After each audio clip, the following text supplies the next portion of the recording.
ओम नमस्ते प्रणाम। राधे राधे, हरे कृष्णा, जय श्री राम।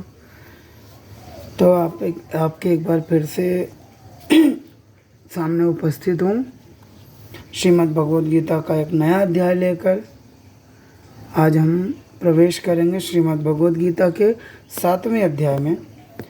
उससे पहले हम श्रीमद् भगवद गीता के 6ठे अध्याय के बारे में थोड़ा सा रिवीजन करेंगे। कल हमने पढ़ा था श्री भगवान संन्यास के विषय में अपनी धारणा बताते हैं कि वही व्यक्ति सन्यासी है जिसका अपने मन, वचन, कर्म, इंद्रियों पर नियंत्रण है। और किसको वो सन्यासी मानने से मना करते हैं? कहते हैं केवल अग्नि का त्याग करने वाला सन्यासी नहीं होता, ना तो केवल क्रियाओं का त्याग करने वाला योगी होता है। योगी और सन्यासी तो इंद्रिय विजयी व्यक्ति हो सकता है, जितेंद्रिय व्यक्ति हो सकता है। तो श्रेष्ठ पुरुष की भी संज्ञा उसी को भगवान देते हैं जिसका अपने मन पर नियंत्रण है, जिसका अपने इंद्रियों पर नियंत्रण है, जो इंद्रियों का दास नहीं है, वो व्यक्ति श्रेष्ठ पुरुष हो सकता है। और इसी अध्याय में भगवान श्री कृष्ण योगियों के लिए आहार, विहार, चेष्टा, सोना, जागना, ये सारे क्रियाकलाप कैसे करने चाहिए एक योगी को, उसके विषय में भी टिप्पणी करते हुए कहते हैं शुचौ देशे प्रतिष्ठाप्य स्थिरमासनमात्मनः नात्युच्छ्रितं नातिनीचं चैलाजिनकुशोत्तरम। प्रभु योगियों के बैठने के स्थान, जब हम योग करने के लिए बैठते हैं, कहाँ पर बैठे? कहते शुचौ देशे, शुद्ध भूमि में, शुचौ देशे प्रतिष्ठाप्य स्थिरम आत्मनः स्थिरमासनम आत्मनः नात्युच्छ्रितं नाति नीचम चैलाजिन कुशोत्तरम। ऐसी शुद्ध भूमि पर बैठे हैं जिसके ऊपर पहले कुशा का, फिर मृगछाला का, उसके ऊपर वस्त्र बिछा हुआ हो। ऐसी जगह पर, पवित्र जगह पर बैठना चाहिए। और वो जगह कैसी हो, समतल हो, ऊंची नीचे, उसके विषय में कहते हैं कि न बहुत ऊंचा न बहुत नीचा, ऐसे अपने स्थान को बिछा करके फिर क्या करें? तत्रैकाग्रम मनः कृत्वा यत चित्तेन्द्रिय क्रिय उपविश्यासन युंजाद योगम आत्मविशुद्धि। आत्मशुद्धि के लिए प्रयत्नरत हर साधक को अपनी इंद्रियों को वश में रखते हुए, मन को एकाग्र में रखते हुए योग का अभ्यास प्रारंभ करना चाहिए। फिर शरीर की स्थिति कैसी रखें? समम काय शिरो ग्रीवम धारयन्न चलम स्थिर संप्रेक्ष नासिकाग्रम स्वम दिशश्चानवलोकयन। हमारी शरीर की स्थिति कैसी हो? काया, सिर और गले को एक समान रखते हुए, अचल धारण करते हुए, शरीर में बहुत ज़्यादा चंचलता नहीं रखनी चाहिए। फिर क्या करें? अपनी नासिका के अग्रभाग पर अपने ध्यान को केंद्रित करके उस परम पिता को साक्षी मानकर अपना ध्यान लगाए। तो इस प्रकार से अर्जुन के माध्यम से हम सभी लोगों को भी योग की राह पर चलने के लिए प्रेरणा प्राप्त होती है।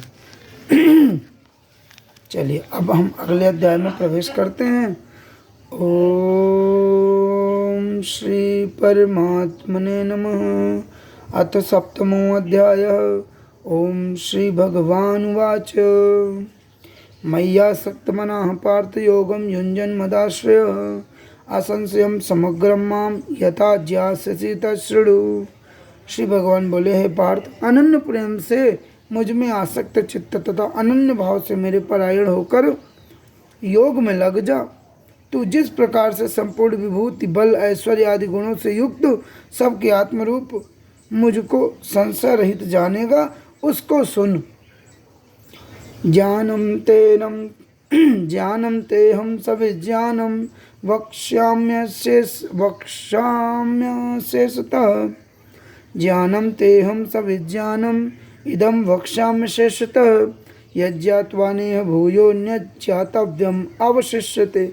मैं तेरे लिए इस विज्ञान सहित तत्व ज्ञान को संपूर्णता से कहूँगा, जिसको जानकर संसार में और फिर कुछ जानने को शेष नहीं रहेगा। श्रीमद् भगवद गीता ऐसा ग्रंथ है कि जिसका अध्ययन कर लेने के पश्चात किसी ग्रंथ का पढ़ा जाना शेष नहीं रह जाता।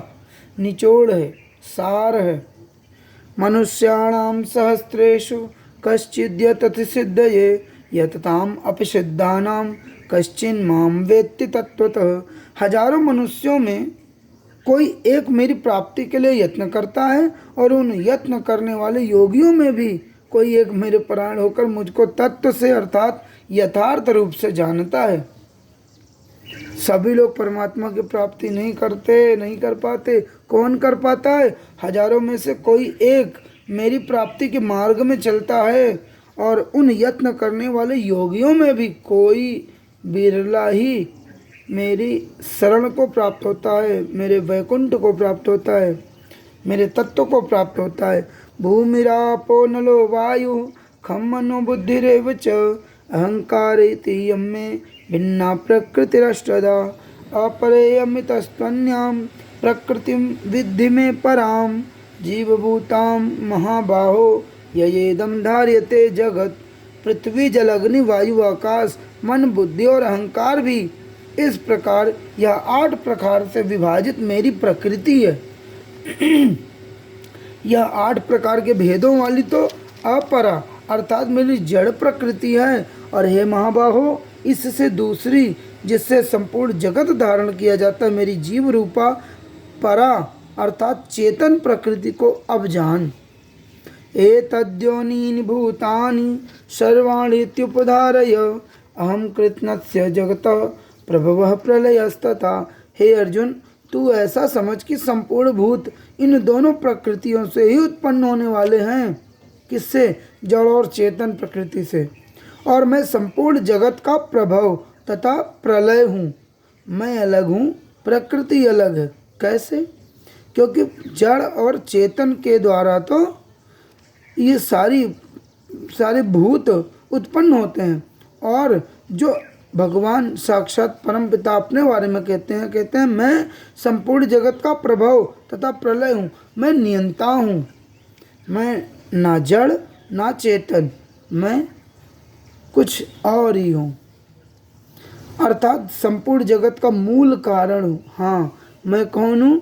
मैं जगत का मूल कारण हूँ, जिसके होने से संसार है, जिसके सोचने से जिसके करने से संसार है।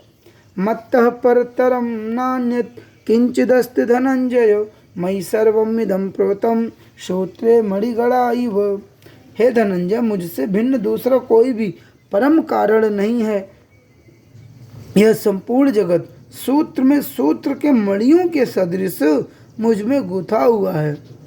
रसोहम अप्सु कौन्तेय प्रभास्मि शशि सूर्योः प्रभवः सर्ववेदेषु प्रणवः सर्ववेदेषु शब्दखे पौरुषं नृषु। हे अर्जुन, मैं जल में रस हूँ, चंद्रमा और सूर्य में प्रकाश हूँ, संपूर्ण वेदों में ओमकार हूँ, आकाश में शब्द और पुरुषों में पुरुषत्व मैं ही हूँ। पुण्यो गंध पृथिव्यां च तेजश्चास्मि विभावसौ जीवनम सर्वभूतेषु तपश्चास्मि तपस्विषु। मैं पृथ्वी में पवित्र गंध और अग्नि में तेज हूँ तथा संपूर्ण भूतों में उनका जीवन हूँ तथा तपस्वियों में तप हूँ। बीजं मां सर्वभूतानां विद्धि पार्थ सनातनम बुद्धिर्बुद्धिमताम् अस्मि तेजस्तेजस्विनामहम्। हे अर्जुन, तो संपूर्ण भूतों का सनातन बीज मुझको जान। मूल कारक हूँ मैं बुद्धिमानों की बुद्धि और तेजस्वियों का तेज हूँ। बलम बलवताम चाहम काम राग विवर्जितम धर्मा विरुद्धो भूतेषु कामोस्मि भरतर्षभ। हे भरत श्रेष्ठ, मैं बलवानों का आसक्ति और कामनाओं से रहित बल अर्थात सामर्थ्य हूँ, और सब भूतों में धर्म के अनुकूल अर्थात शास्त्र के अनुकूल काम हूँ। ये चैव सात्विका भावा राजसास्तामसाश्च ये मत्त एवेति तान् विद्धि न तो हम तेषु ते मयि।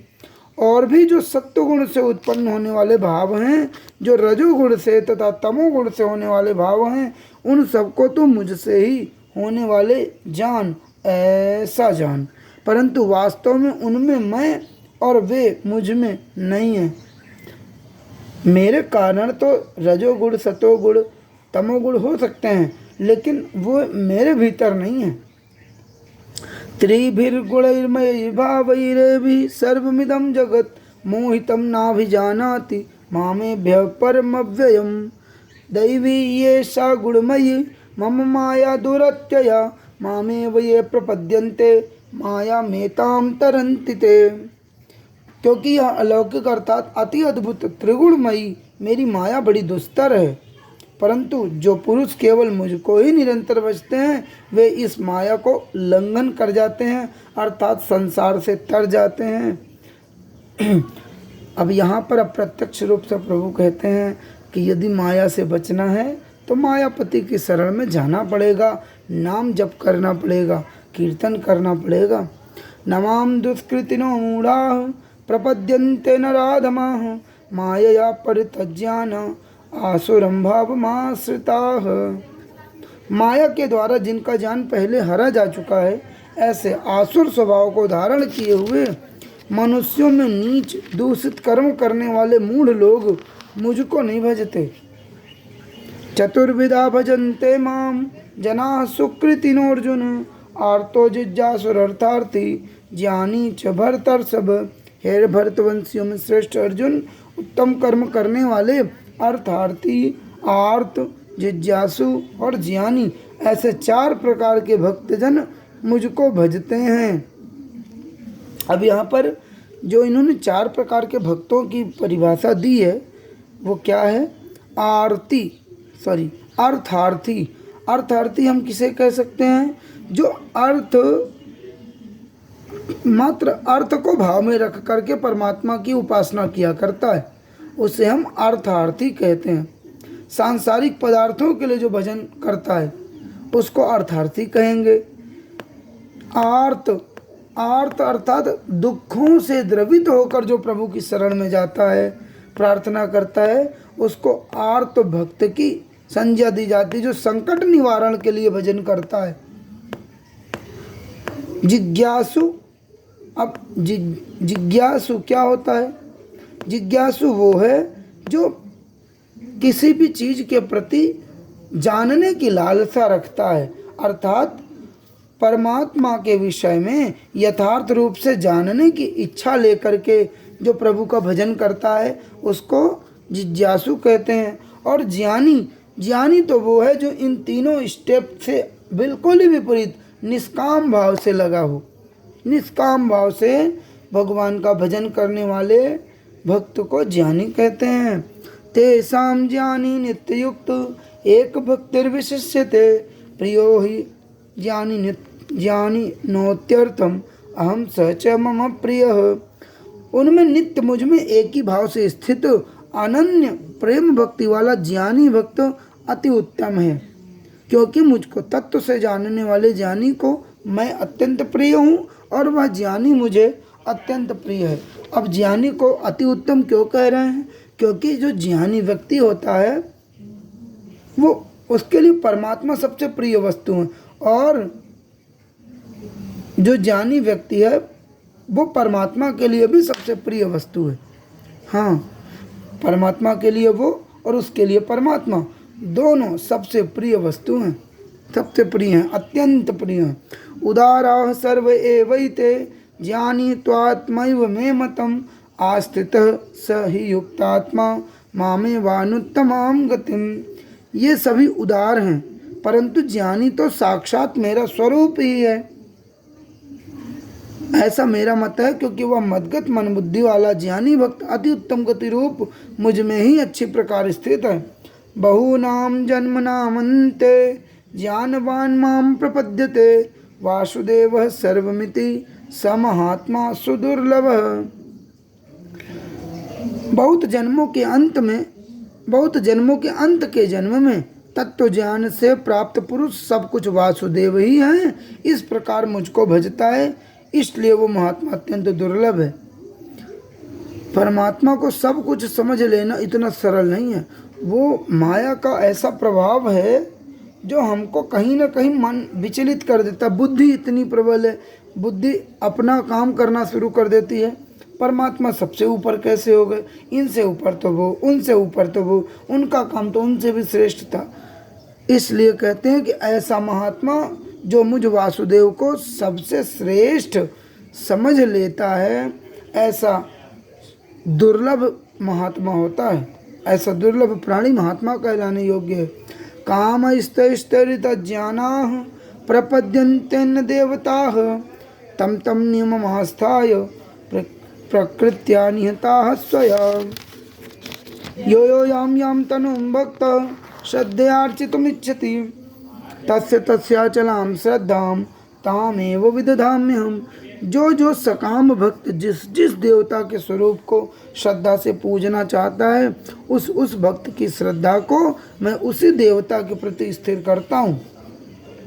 सतया श्रद्धया युक्तस्तस्याराधनमीहते लभते च ततः कामान् मयैव विहितानि तान्।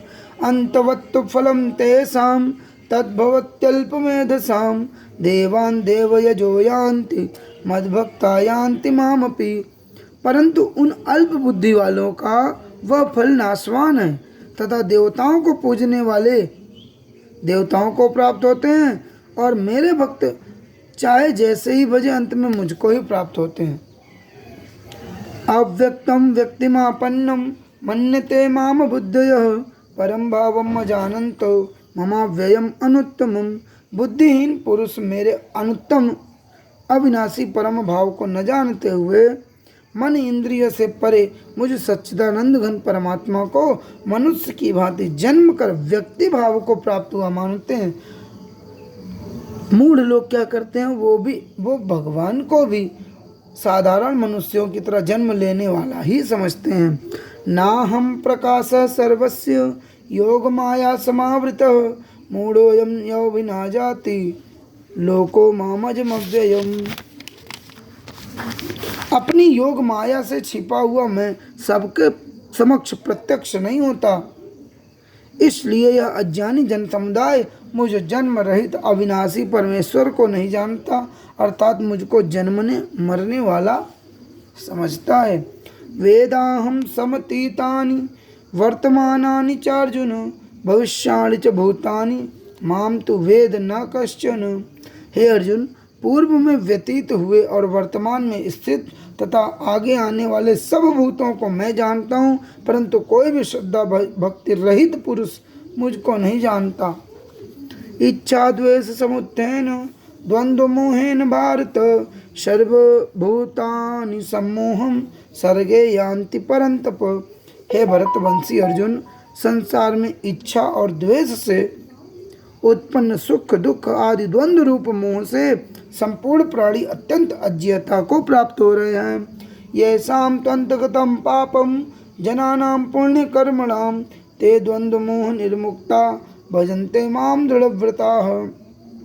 जरा मरण मोक्षाय मामाश्रित्य यतन्ति ये ते ब्रह्म तद्विदुः कृतं अध्यात्मं कर्म चाखिलं साधिभूतादिदैवं मां साधियज्ञं च ये विदुः प्रयाणकाले च मां ते विदुर्युक्तचेतसः। जो पुरुष अधिभूत और अधिदैव के सहित तथा अधियज्ञ के सहित सबका आत्मरूप मुझे अंत काल में भी जानते हैं, वे युक्त चित्त वाले पुरुष मुझे जानते हैं अर्थात प्राप्त हो जाते हैं। ओम तत्सदिति श्रीमद्भगवद्गीतासु उपनिषत्सु ब्रह्म विद्यायां योग शास्त्रे श्री कृष्णार्जुन संवादे बोले श्री कृष्णचंद्र भगवान की जय। मर्यादा पुरुषोत्तम श्यावर रामचंद्र की जय। गंगा मैया की जय। गीता मैया की जय। गायत्री मैया की जय। गैया मैया की जय। जय जय श्री राम, जय जय श्री राम, जय जय श्री राम। हरि ओम तत्सत, हरि ओम तत्सत, हरि ओम तत्सत। तो हम लोगों ने आज सप्तम अध्याय के विषय में जाना। सप्तम अध्याय किसके विषय में है? सप्तम अध्याय में प्रभु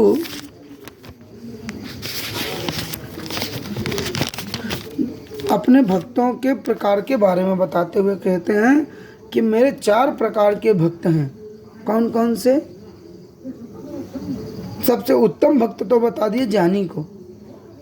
तो सबसे पहले तो वो अपने भक्तों में 4 प्रकार की कैटेगरी में पहला भक्त तो वो ज्ञानी को रखते हैं, फिर अर्थार्थी को, फिर आर्त को, फिर जिज्ञासु को।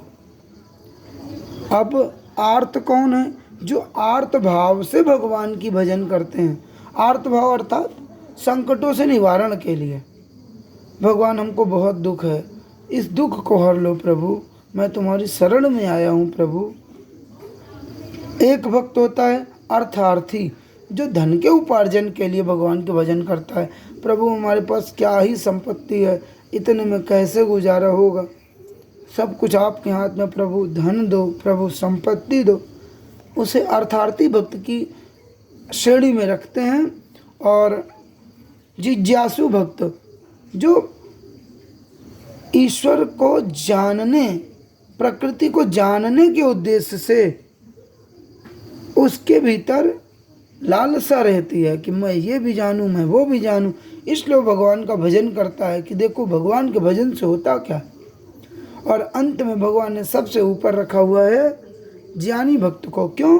क्योंकि ज्ञानी भक्त जो होता है वो ईश्वर के तत्वों को जानने के लिए भजन करता है कि भगवान मेरे भीतर किसका तेज है, किसका अंश है, किसका बल है, मुझे उसके विषय में ज्ञान प्राप्त करना है, इसलिए मैं आपके शरण में आया हूँ, मैं आपका भक्त हूँ, मैं आपका भजन कर रहा हूँ। तो इस प्रकार से हमने देखा कि सप्तम अध्याय में प्रभु अपने भक्तों के विषय में विशेष संदेश देते हैं। हम कल फिर मिलेंगे अगले दिन आपको श्रीमद् भगवद गीता के 8वें अध्याय के साथ। तब तक के लिए सभी भक्तों से, सभी श्रोताओं से हरि ओम तत्सत, हरि ओम तत्सत, हरि ओम तत्सत। राधे कृष्ण, जय श्री राम।